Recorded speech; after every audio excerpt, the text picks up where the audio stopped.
Assalamu alaikum everyone, welcome back to my daily reading of The Alchemy of Happiness by Al-Ghazali. So we're still in chapter 1 and I'm on page 21, and yesterday we were talking about how Allah subhanahu wa ta'ala created mankind, humankind, with 3 qualities: animalistic, demonic, and angelic qualities. So it's like during our lifetimes in the dunya, it's like whichever one of those qualities we want to cultivate by our deeds, our actions, the way we treat others, the way we keep our environment, our surroundings, determines which qualities are going to overrule the others on the Day of Judgment and thereafter. So I'm going to continue where I left off yesterday, inshaAllah. Bismillahirrahmanirrahim. With man, with people, the highest faculty in him is reason, which fits him for the contemplation of Allah. If this predominates in him, when he dies, he leaves behind him all tendencies to passion and resentment and becomes capable of association with angels. As regards to his mere animal qualities, man is inferior to many animals, but reason makes him superior to them, as is written in the Quran. To man we have subjected all things on this earth. But if his lower tendencies have triumphed after death, he will ever be looking towards the earth and longing for earthly delights. Now the rational soul in man abounds in marvels, both of knowledge and power. By means of it he masters arts and sciences, can pass in a flash from earth to heaven and back again, can map out the skies and measure the distances between the stars. By it also he can draw the fish from the sea and the birds from the air, and can subdue to his service animals like the elephant, the camel, and the horse.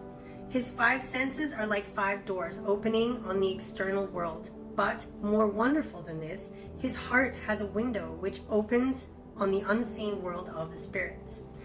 In the state of sleep, when the avenues of the senses are closed, this window is opened and man receives impressions from the unseen world and sometimes foreshadowings of the future. His heart is then like a mirror which reflects what is pictured in the tablet of fate. But even in sleep, thoughts of worldly things dull this mirror, so that the impressions it receives are not clear. After death, however, such thoughts vanish and things are seen in their naked reality, and the saying in the Quran is fulfilled. The saying being the following: "We have stripped the veil from off of you, and your sight today is keen." This opening of a window in the heart towards the unseen also takes place in conditions approaching those of prophetic inspiration, when institutions spring up in the mind unconveyed through any sense channel. The more a man purifies himself from fleshy lusts and concentrates his mind on Allah, the more conscious will he be of such institutions. Those who are not conscious of them have no right to deny their reality. Nor are such institutions confined only to those of prophetic rank. Just as iron, by sufficient polishing, can be made into a mirror, so any mind, by due discipline, can be rendered receptive of such impressions. It was at this truth that the Prophet hinted when he said, "Every child is born with a predisposition towards Islam. Then his parents make a Jew or a Christian or a star worshipper of them." Which is why when someone, we say in English, usually would say in a similar context, someone has converted to Islam, but in kind of Islamic culture or practice or tradition, we say that person has reverted to Islam, because in Islam we believe that everyone is born Muslim, but depending on where they grew up or in what family they grew up in, so if they were born into a Christian family, for example, they become Christian, but they're born Muslim. So when they convert to Islam, they're going back to Islam. They're reverting back to Islam, back to their natural state. So that's why I call myself a revert.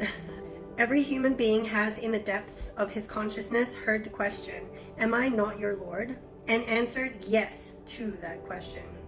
But some hearts are like mirrors so befouled with rust and dirt that they give no clear reflections, while those of the prophets and the saints though they are men of like passions with us, are extremely sensitive to all divine impressions. Nor is it only by reason of knowledge acquired and intuitive that the soul of man holds the first rank among created things, but also by reason of power. Just as angels preside over the elements, so does the soul rule the members of the body. Those souls which attain a special degree of power not only rule their own body, but those of others also. If they wish a sick man to recover, he recovers, or a person in health to fall ill, he becomes ill. Or, if they will the presence of a person, he comes to them. According as the effects produced by these powerful souls are good or bad, they are termed miracles or sorceries. These souls differ from common folk in 3 ways. Number 1, what others only see in dreams, they see in their waking moments. Number 2, while others' wills only affect their own bodies, these, by willpower, can move bodies extraneous to themselves. And number 3, the knowledge which others acquire by laborious learning comes to them by intuition. These 3, of course, are not only the marks which differentiate them from common people, but the only ones that come within our cognizance. Just as no one knows the real nature of Allah but God himself, no one knows the real nature of a prophet but a prophet.